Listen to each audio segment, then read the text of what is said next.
En France, c'est un principe du droit commun et c'est l'une des revendications des Gilets jaunes. Une poste qui ferme, une perception ou une école qui disparaissent. Avoir accès aux mêmes services publics, au même coût et de la même qualité. Mais depuis 30 ans, l'État multiplie les fermetures de services publics de proximité, dans les campagnes et dans les banlieues. Service public répond, résistance! Des maternités sont rayées de la carte. Des trésoreries disparaissent. Des bureaux de poste ferment. À chaque nouveau rideau de fer, des usagers en colère. Et des élus impuissants. On a vraiment l'impression d'avoir un rouleau compresseur qui descend de Paris et qui ferme tout ce qui gêne. Un sentiment de mépris et d'abandon qui a atteint son pic ces dernières semaines et auquel l'État a dû répondre. Nous ne pouvons pas demander de manière indifférenciée sur la même affiche ou dans le même slogan, baisser les taxes et créez-nous plus de crèches, plus d'écoles, plus de droits, plus de services publics. Emmanuel Macron demande aux Français de choisir entre les services publics à maintenir et ceux à sacrifier. Pour réduire un peu plus la voilure, l'État se désengage aussi des services publics communaux, ceux fournis par votre mairie grâce à l'argent de l'État. C'est la cantine de votre enfant ou l'entretien de votre rue qui est menacé. Mais ce désengagement de l'État vis-à-vis des services publics de proximité lui permet-il réellement de faire des économies ? Jusqu'où est-il prêt à aller pour moins dépenser ? Que se passe-t-il pour les citoyens quand l'État ne veut plus payer ?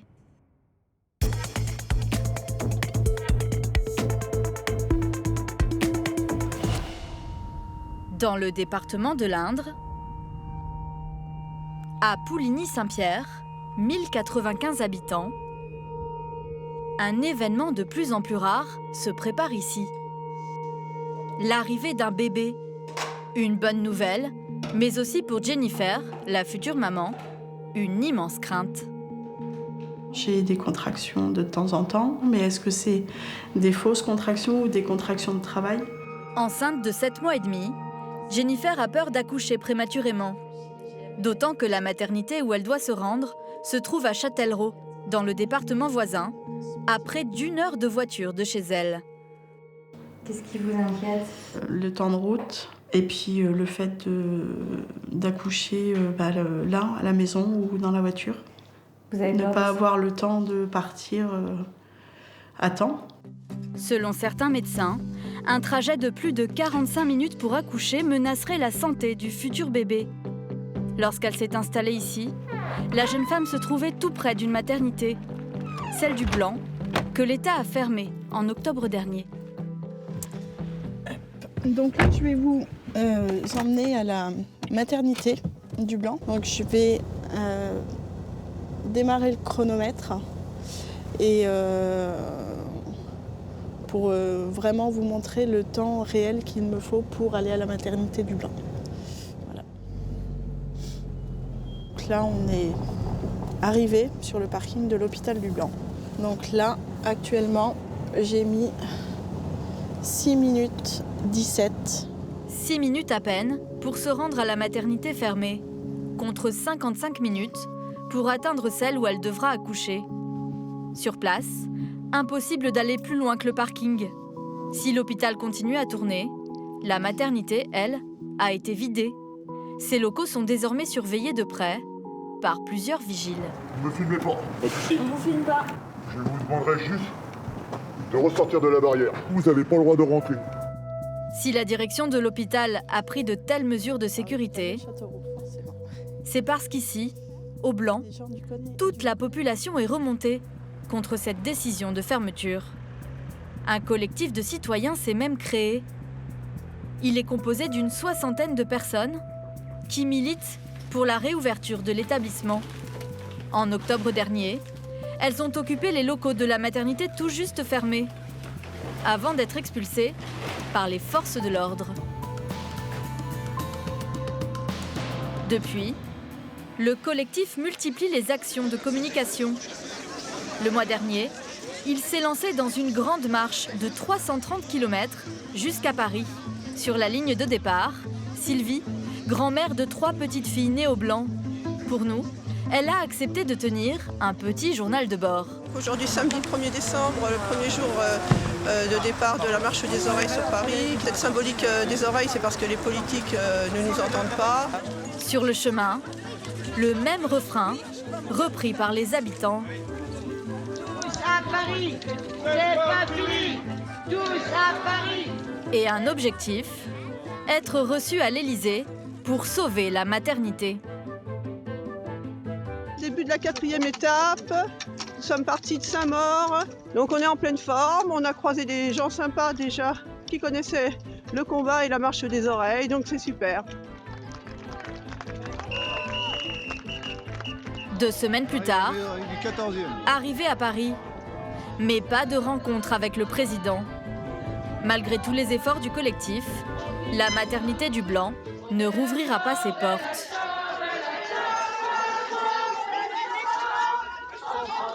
Mais alors, pourquoi l'État souhaite-t-il fermer absolument ce service public de proximité? Ceux qui en ont décidé ainsi se trouvent à Orléans, à l'Agence régionale de santé, Centre Val-de-Loire. Parmi eux, Sabine Dupont, directrice de l'offre sanitaire, et le docteur Paul Bardière. Voilà, bon, regardez, je vous montre ça quand même, relisez ça si vous voulez bien. Pour ces représentants de l'État, la maternité du Blanc devait être fermée, car elle ne pratiquait pas assez d'accouchements par an. En effet, pour qu'une maternité puisse exercer, elle doit pratiquer un certain nombre d'accouchements chaque année. 300 au minimum pour ne pas perdre la main. Problème, au Blanc, il y en avait de moins en moins. Seulement 255 bébés la dernière année. En dessous du seuil des 300. C'est une norme réglementaire qui est dans le Code de la santé publique qui dit qu'une maternité ne peut pas fonctionner en deçà de 300 accouchements. Il est basé sur quoi ce chiffre? Il est basé sur l'activité minimum que doit faire tout praticien ou tout établissement pour avoir une pratique sécure. On ne fait bien que ce qu'on fait souvent. Mais ça, c'est basé sur une étude scientifique, ça repose sur une étude scientifique. C'est sur des dires d'experts. Donc c'est pas très précis. C'est pas très précis, bien évidemment. Ce n'est pas la seule raison. Pour pouvoir exercer en toute sécurité, une maternité doit aussi répondre à des normes strictes de personnel. Et là encore, au Blanc, le compte n'y était pas. Il n'y avait plus assez de médecins et de sages-femmes. Donc il n'y avait pas de perspective de recrutement rapide pour faire fonctionner une maternité de façon minimale même. Faux, répond la mère du Blanc, Annick Gombert.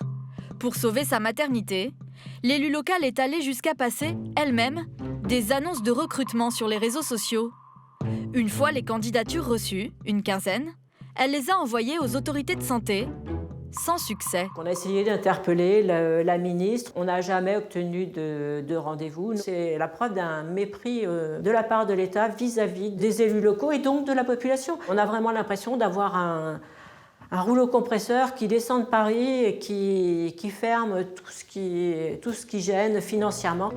Pour Annick Gombert, pas de doute, l'État et l'Agence régionale de santé ont fermé la maternité du Blanc pour faire des économies.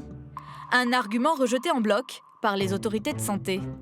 La mère du Blanc nous a montré qu'elle-même avait essayé de recruter des gens. Elle affirme que ces candidatures n'ont pas du tout été étudiées. Si ces candidatures ont toutes été étudiées, c'était des candidatures soit qui posaient problème, soit des candidatures qui n'étaient pas, je dirais, qui ne répondaient pas en tout cas aussi aux exigences évoquées dans le cadre de l'audit, c'est-à-dire des gens qui puissent prendre en charge les femmes de façon sécure. Pas assez de bébés, pas assez de personnel. Résultat, terminé pour la maternité du Blanc. Et ce n'est pas une exception. En France, avec la baisse de la natalité dans les territoires ruraux, une douzaine de maternités comme celle-ci ont été fermées rien que ces 3 dernières années. Des maternités de proximité qui pratiquent peu d'accouchements et qui ont du mal à recruter, mais qui ont aussi un autre point commun. Elles sont lourdement déficitaires. Prenons l'exemple du Blanc.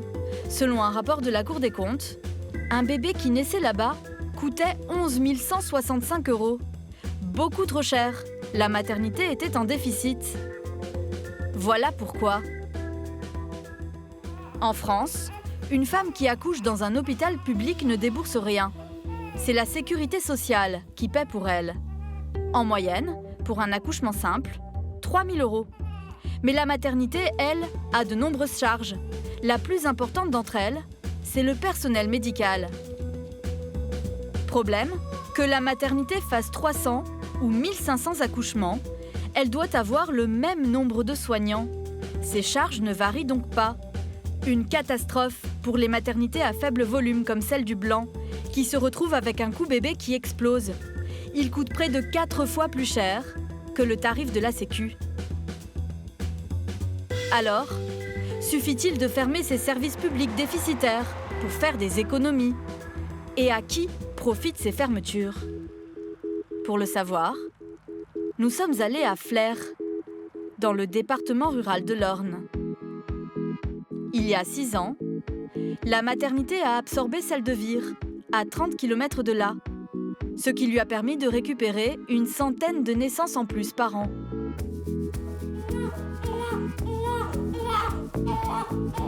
Wendy fait partie des patientes de Vire, particulièrement bienvenue ici. Ce petit bébé s'appelle Hailey, elle est née hier à 15h57. Ce jour-là, la jeune maman se remet à peine de toutes ses émotions. J'ai fissuré la poche des os, j'ai 40 minutes de route pour venir jusqu'ici, ce qui est pas rien quand même. Donc il y a ça, il y a aussi les gilets jaunes pour le moment, qui ont bloqué sa voie et nous ont laissé passer. Un trajet éprouvant pour la jeune femme. Mais en venant accoucher ici, cette Viroise a contribué à faire baisser le coût bébé de la maternité. Sans les patientes de Vire, le bébé de Flers coûterait 5 500 €. Mais grâce aux 100 mamans supplémentaires de la maternité fermée, le bébé de Flers coûte désormais moins de 5 000 €. Une bonne nouvelle pour David Trouchot, à la tête de l'hôpital. L'an dernier, 877 bébés sont nés dans sa maternité. Ça fait longtemps que je n'ai pas vu celui-là comme ça. Oh là là. C'est Thibaut. Un chiffre insuffisant pour que les comptes du service soient dans le vert. Car malgré l'absorption de la maternité de Vire, Flers perd de l'argent, comme la plupart des maternités françaises. Effectivement, la maternité est déficitaire lorsqu'on fait la comptabilité analytique de la maternité. Sur l'ensemble des séjours, on a perdu l'année dernière 1 777 000 €. Une facture qui, au bout du compte, sera payée par l'État et donc par le contribuable. Regrouper les accouchements d'un même territoire permettrait donc à l'État de perdre moins d'argent. Mais ce serait loin d'être une solution miracle. Selon l'économiste Benjamin Correa, ce serait même contre-productif, car en fermant des services publics, l'État condamnerait le développement économique de territoires entiers. Si on ferme les services de santé, si on ferme des écoles, etc., on chasse l'investissement. Et donc on crée. C'est pour ça qu'il y a désertification. Ce sont des effets cumulatifs. C'est pas des choses statiques. Si on n'a plus de services et si on n'a plus d'investissement, eh ben, on n'a plus personne. On n'a plus que des vieux qui ne peuvent plus aller ailleurs et qui sont eux-mêmes en situation extrêmement fragile, précaire, etc., n'ayant pas de service autour d'eux. Une spirale infernale qui ne toucherait pas seulement les campagnes. D'autres territoires, pourtant plus densément peuplés, la subissent aussi. Au cours des derniers mois, partout en France, des élus de banlieue sont montés au créneau pour dénoncer des inégalités d'accès aux services publics. C'est le cas notamment en Essonne, à Viry-Châtillon, 31 000 habitants. Nous sommes à moins de 30 km de Paris, et pourtant, ici aussi, un vent de colère souffle sur la ville et sur son maire, Jean-Marie Villain. Ça, c'est le vent. Ça, c'est ce que nous, on a mis devant. Ça y est, depuis 1 mois à peu près. Depuis son élection en 2014, il tente lui aussi d'échapper à la spirale des fermetures de services publics. Ça a commencé par celle de la caisse primaire d'assurance maladie. On a appris par hasard j'allais dire, tout simplement parce qu'un promoteur est venu au service urbanisme pour avoir des informations sur ce qui pouvait être fait à cet endroit, puisqu'ils allaient acheter le bâtiment. C'est une banque qui remplacera ce centre d'accueil de la sécurité sociale. Difficile à digérer pour le maire, qui dénonce le mépris dont il dit avoir été victime lorsqu'il a demandé des explications à un responsable de l'assurance maladie. Quand je lui ai dit, mais peut-être que vous auriez pu nous en parler un petit peu avant, qui m'a sorti une phrase qui pour moi reste la phrase la plus fameuse que j'aurais entendue pendant les 5 premières années du mandat, c'est « Si vous croyez que j'ai le temps de m'occuper de voir avec tous les petits maires comme vous des problèmes de bâtiments, c'est bien de faire des économies. » Pour autant, ce qui est toujours désagréable, c'est la méthode. On doit pouvoir trouver des solutions alternatives, et là, il n'y en a pas. La seule solution alternative qu'on a proposée aux habitants de Viry, c'est soit vous allez sur Internet, soit vous allez à Évry. Évry n'est qu'à une dizaine de minutes de transport en commun de Viry-Châtillon. Mais selon le syndicat Force ouvrière, les 2 bureaux du Trésor public y sont menacés aussi. Le premier serait fermé le jeudi après-midi, et le deuxième devrait tout simplement être fermé au public. Pour achever sa tournée de l'amertume, Jean-Marie Villain tient à nous montrer la dernière fermeture en date. La trésorerie. C'était il y a 1 mois, et visiblement, tous les habitants ne sont pas encore au courant. Bonjour, vous saviez pas que c'était fermé ? Vous saviez pas que c'était fermé ? Ouais, c'est fermé définitivement. Oui, ça je sais, mais vous le saviez pas ? Non, pas du tout. C'est fermé depuis le 31 décembre. Ah d'accord. Donc il faut aller à Juvisy, c'est ça ? Ou Grigny, ça dépend de ce que vous avez à faire. C'est des impôts, c'est ça. C'est Juvisy, Ouais, Juvisy. Et sinon, sinon par Internet, mais vous pouvez peut-être... Ouais, mais comme c'est un truc que je dois que vous voyez avec place, eux, avec quelqu'un. Voilà, c'est ça. Ça, c'est typique ce qu'on a... Ce pourquoi on a râlé parce qu'ils l'ont fermé, parce qu'il y a parfois des situations où c'est pas la machine. Pour éviter ce genre de situation, le maire a fait passer lui-même l'information dans le bulletin municipal. Mais il aurait préféré que ce soit les finances publiques qui s'en chargent. Alors, vous voyez, ils ont tellement peu d'argent finalement qu'ils ont dû mettre une feuille A3 écrite à la main, comme quoi c'est définitivement fermé. Dans le cas de cette fermeture de trésorerie, le budget de la commune en prend un coup, car la ville louait ce bâtiment à l'État.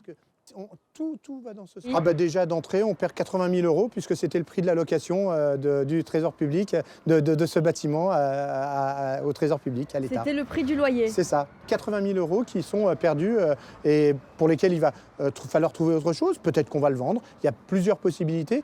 Mais encore une fois, c'est du travail supplémentaire pour essayer d'aller chercher ces 70 ou 80 000 euros qui tombaient tous les ans. Une perte de recettes particulièrement malvenue pour Jean-Marie Villain, qui doit faire face à un autre désengagement de l'État. Il s'agit de la baisse des dotations de fonctionnement. Les dotations, c'est une enveloppe annuelle donnée aux mairies pour financer les services communaux, tels que la crèche ou la cantine. Mais pour faire des économies, l'État a réduit considérablement son montant. Il est passé de 16 à 12 milliards d'euros ces 4 dernières années. À Viry-Châtillon, c'est une baisse de 35%, à laquelle le maire a dû faire face depuis son élection. Pour pouvoir continuer à financer les services publics communaux, l'élu n'a pas vraiment eu le choix. À défaut d'augmenter les impôts, Jean-Marie Villain a dû enfiler sa cape de super gestionnaire. La cérémonie des vœux, on est arrivé, c'était 60 000 euros. La première année, on est passé à 38 000, on en est actuellement à 32 ou 33 000 euros. C'est vrai que je n'ai pas un scénographe ou un metteur en scène qui fait quelque chose d'extraordinaire, c'est quelque chose d'assez simple, c'est l'argent du contribuable. Et bien celui-là, la moindre des choses qu'ils peuvent attendre de moi, c'est que je ne le dilapide pas de cette façon-là. On ne peut pas dépenser 1 euro supplémentaire tant qu'on n'a pas trouvé au minimum 1 euro à économiser quelque part. Il a commencé par lister quels étaient les services publics qui lui coûtaient le plus cher. Parmi eux, la cantine scolaire. Chaque repas servi ici coûte 12 euros à la mairie. Ouais Alors rebaisse un petit peu le volume. Sur ces 12 euros, les parents d'élèves, eux, ne paient en moyenne que 2 euros par repas. Ainsi, la cantine représente à elle seule plus de 10% des dépenses de fonctionnement de la ville. Pour autant, pas question de s'en séparer pour le maire. Le repas, c'est quelque chose pour moi sur lequel on ne peut pas tergiverser, on ne peut pas négocier. C'est important pour des enfants qui ont parfois un seul repas chaud dans la journée. Le problème, c'est que les parents ne règlent pas toujours leurs factures de cantine, de crèche ou de centre aéré. Avec la baisse des dotations, ces impayés ont commencé à poser problème. Il a donc fallu prendre les choses en main. Bonjour. Vous allez bien ? Ça va. Bon, on en est où, les impayés ? Est-ce qu'il y a des familles à recevoir ce mois-ci ? Est-ce qu'il y a des situations sur lesquelles vous vouliez m'interpeller ? Le mauvais rôle a été endossé par le premier adjoint délégué aux finances, Jérôme Béranger. On regardait concernant donc. Alors, lorsque nous sommes arrivés, il y avait près de 850 000 euros d'impayés. Et nous nous sommes rendus compte qu'il n'y avait au fait aucune relance, aucun suivi des impayés et aucune poursuite du trésor public, puisque la mairie précédente n'avait pas acté ces poursuites de manière formelle. Dans certaines situations, il n'hésite plus à aller jusqu'à la saisie des comptes des familles. Une sévérité qui a fait ses preuves. Les impayés ont été réduits de moitié, soit 400 000 euros de récupérés. L'équivalent de la baisse des dotations subie entre 2016 et 2017. À l'image de Viry-Châtillon, de nombreuses communes se creusent la tête pour continuer à proposer des services publics à leurs habitants. Mais des solutions existent. L'État lui-même propose un dispositif que les maires s'arrachent depuis 2015. Un espace qui regroupe à lui seul tout un tas de services publics en voie de disparition. Ce sont les maisons de services au public. L'une des plus anciennes se trouve dans l'Indre. Nous sommes à Mézières-en-Brenne. 1062 habitants au dernier recensement. En plein cœur du village, une construction un peu plus récente que les autres. À l'intérieur, décoration scandinave et une multitude d'écrans. Bienvenue à la Brennbox, la maison des services au public du village. Et celle qui déplace les foules, c'est Marina Boulet. Donc, alors, on va se mettre sur le site pour récupérer les bulletins de salaire. Couteau suisse de 32 ans, qui représente à elle seule 14 opérateurs de services publics. La CAF, Pôle emploi, EDF, les impôts, la retraite agricole et bien d'autres. Et voici comment la maison où elle travaille est financée. 11 communes du territoire prennent à leur charge les investissements comme le local et le matériel. Pour le fonctionnement, les charges sont partagées. 25% est financé par l'État, 25% par les opérateurs de services publics. Les 50% restants sont financés par les communes. Pour ce poste d'agent d'accueil, Marina a signé un CDI à 1 220 € bruts mensuels pour 4 jours de travail par semaine. Elle a été formée par les différents opérateurs de services publics. On va dans les organismes, que ce soit la sécurité sociale, Pôle emploi, la CAF. On va une demi-journée ou une journée tous les ans. Voilà, on a une petite mise à jour. C'est court ? Oui, effectivement, ça peut paraître court. Après, ça se répète plus ou moins les demandes. Des requêtes simples qui nécessitent de faire ce que beaucoup d'habitants ignorent ici, se servir d'un ordinateur. C'est ce qu'on appelle l'électronisme. Il concerne 20% des Français, et sans doute plus dans ce coin de l'Indre, car la population est âgée et souvent retraitée du monde agricole. C'est le cas de Françoise et Jean-Claude, âgés de 75 ans. Je ne voyais pas du tout ce que ça pouvait apporter à Mézières. Et puis maintenant qu'on y a goûté, vous ne pouvez plus vous en passer. On ne peut plus s'en passer. Avant, nous, on faisait tout par écrit ou par téléphone. Hein. Mais par on n'a pas d'Internet. Non, on n'a pas d'Internet chez nous, alors on faisait tout par écrit ou par téléphone.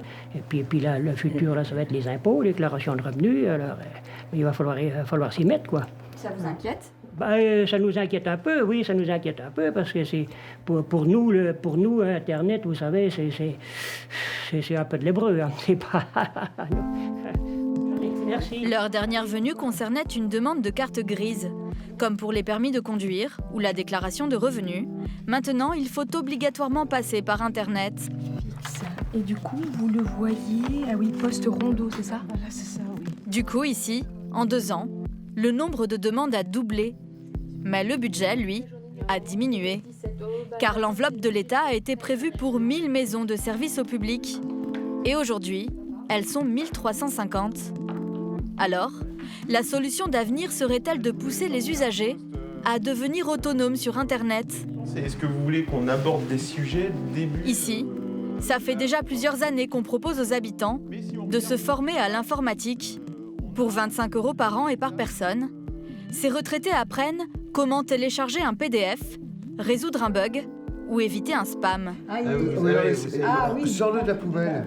On peut rien y faire là. Oui. Parce que parfois, là en l'occurrence... Mais je ne sais pas si on peut le retrouver dans la poubelle même. Mais si, C'est la corbeille. La corbeille, oui. Allez sur votre mail. Ainsi, les services publics de proximité seront-ils toujours utiles dans 10 ou 20 ans? Non, semble répondre l'État. Car s'il se désengage de ces derniers, il investit dans des ateliers comme celui-ci et devrait prochainement mobiliser 100 millions d'euros pour former les Français au numérique.